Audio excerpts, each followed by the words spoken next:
Hey everyone, it is Pal Pondron Weather coming at you with another video. Today, since it's October 1st, I figure I would update you on the tropical weather that's out there. Before we do get started, if you do like weather-related content, please consider subscribing to my channel, as I'll be doing about 5 videos a week in the month of October. And plus, check out a lot of my social media links on the description below. All right, so let's get started. So here's an overall picture of where we stand right now through September 30th. Coming in before this year, the Colorado State University had between 11 and 17 storms. We're right at 12, so we're pretty much right at average, a little bit above average for this time frame. We've got 12 named storms total with Lorenzo. 5 of them been hurricanes, but the most important figure is the accumulated cyclonic energy, what they call the ACE index, the energy of what these storms produced. And most of this energy has been from Lorenzo and Dorian, which were both Cat 5. So we had another year of 2 Cat 5s in the Atlantic. So here's the overall track for October, where you can typically see these fall fronts kind of steer them away from the United States. But Florida and predominantly the East Coast is still in target. All right, so I know one of the guys wrote me yesterday, said, hey, is Virginia out of the woods? No, not likely, because that's typically the predominant track in October would be coming up the East Coast. So we've got to watch the Western Caribbean. That's where Michael formed last year, and it came up the gut in Florida. It ended up being a Cat 5 on October the 11th. So we still got a couple more weeks where we've got to watch the tropics.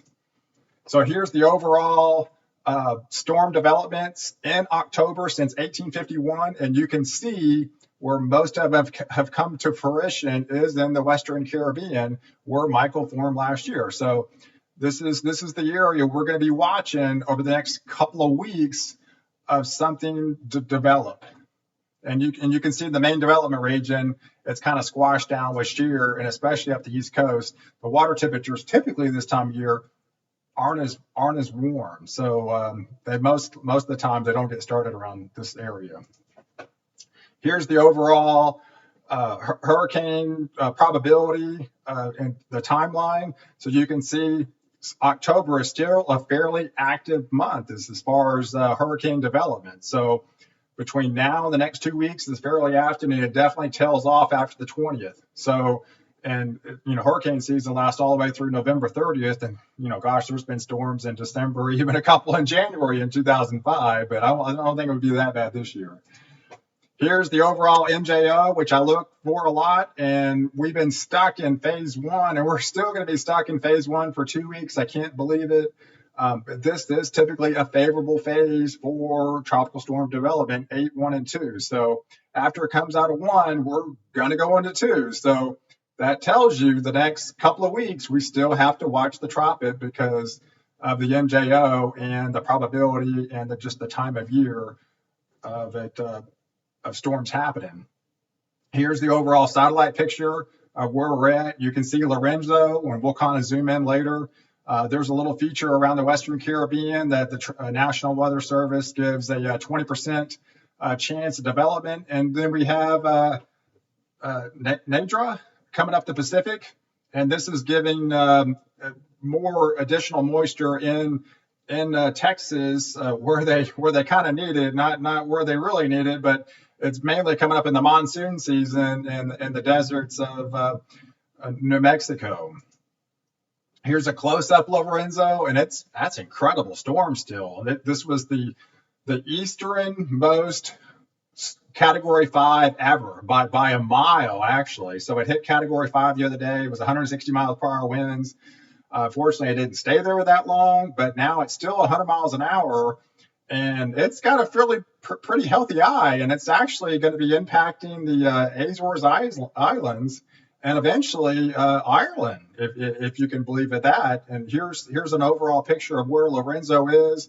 Here's the 2 favorite spots from the NHC right now that we'll be watching as of this morning.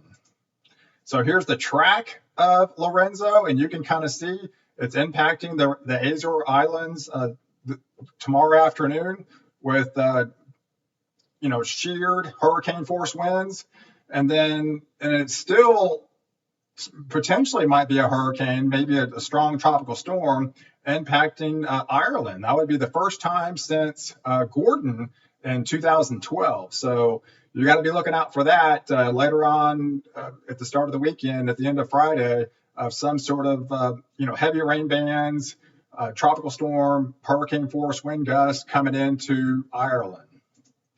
And here's that system in the Pacific that we mentioned that's bringing all the additional multi-inch rains that I talked about in my weekly forecast. That's going to bring in all the multi-inch rains up in the central part of the United States and into New Mexico.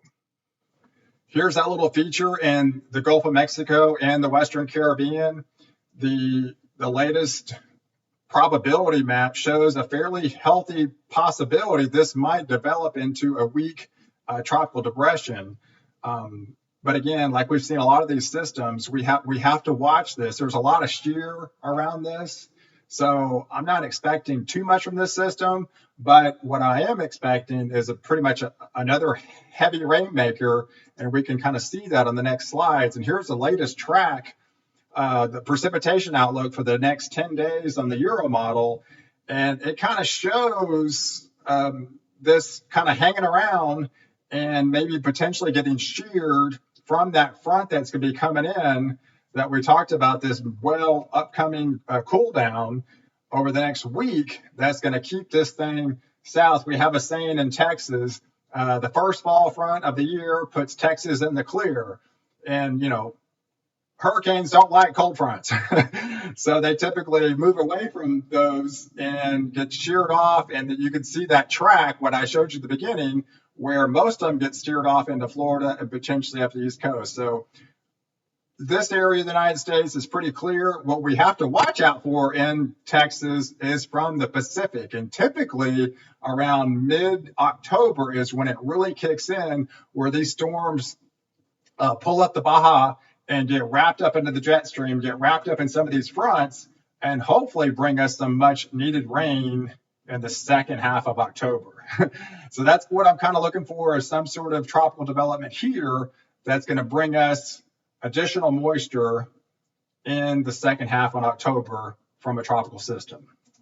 So here's the latest precipitation, kind of like a water vapor imagery, the amount of potential moisture in the atmosphere. And you can see the front. This is next Wednesday, and this kind of depicts where you have that front and just pushes everything down. So, like I said, tropical systems do not favor cold air.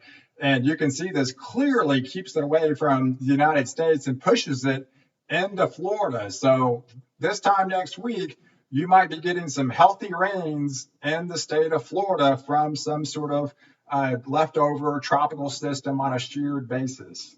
All right. So now it's time for our POW moment of the day that we actually started yesterday, where we highlight a couple pictures as well as several comments that I have chimed in. So here's the shelf cloud. We haven't had much rain in Texas, and a couple of my followers, Kimberly Gardner and Angie Arins, sent these photos in the other day. We had an outflow boundary here, and you can kind of see this shelf cloud, which is kind of an outflow boundary that's a leading edge of like kind of a mini cold front. Fortunately, it did drop the temperatures, but it never did rain.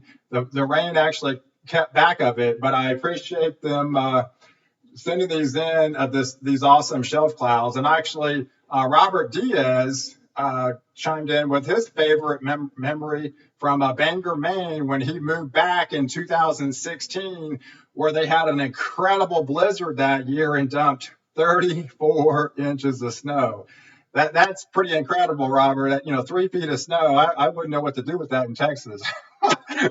The most we've ever had here was 12 inches at one time. So that's triple than most I've ever actually seen. So I appreciate you sharing your favorite winter memory with us.